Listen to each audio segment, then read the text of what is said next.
Aujourd'hui on se retrouve dans une nouvelle vidéo et dans cette vidéo je vais vous apprendre à faire la coupe Charlier. Alors qu'est-ce que c'est que la coupe Charlier?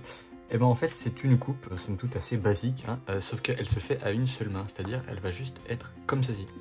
Alors moi je suis gaucher, donc je vais tenir le paquet de la main droite. Évidemment si vous êtes droitier vous faites l'inverse, c'est-à-dire vous le tenez dans la main gauche. Donc quand vous le tenez vous allez le tenir un peu en position de la donne, c'est-à-dire que position de la donne c'est comme ceci. Et là en fait vous allez le tenir un peu plus haut, c'est-à-dire qu'on puisse mettre des doigts en dessous pour qu'il y ait un peu d'espace. Si vous allez être comme ça vous ne pourrez pas le faire. Première erreur à éviter. Donc quand vous êtes comme ceci, toute la coupe réside dans la manière d'utiliser son pouce. On va utiliser la gravité pour couper les cartes. En fait là comme je viens de le faire sans vous montrer, c'est que je vais ouvrir le pouce comme ceci, c'est-à-dire je vais le pencher là. Et en fait quand je vais le pencher, il y a toutes les cartes du dessous ici qui ne sont plus tenues. Et donc évidemment si elles sont plus tenues, elles tombent. Et donc en fait c'est exactement ce qui va se passer. C'est-à-dire que là je vais monter mon pouce, tac, naturellement en fait les cartes du bas vont tomber. Il n'y a pas besoin de forcer, d'essayer de les faire tomber.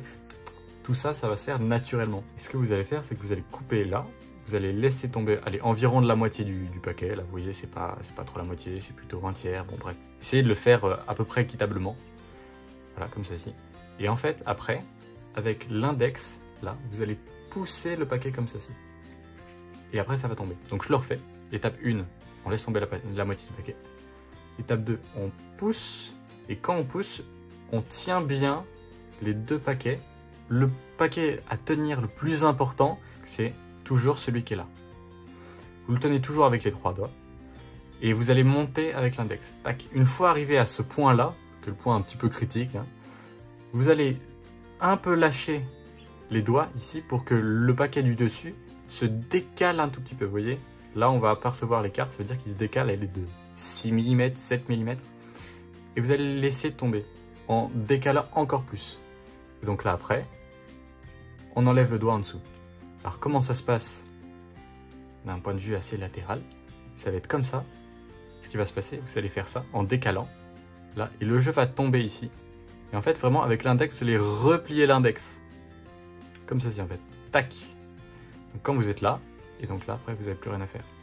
C'est-à-dire, si je coupe, là, la moitié des cartes va tomber là. Une fois que vous êtes là, vous poussez avec l'index, vous tenez bien. On décale avec les 3 doigts qui sont là. Et donc, le jeu va s'écarter comme ceci.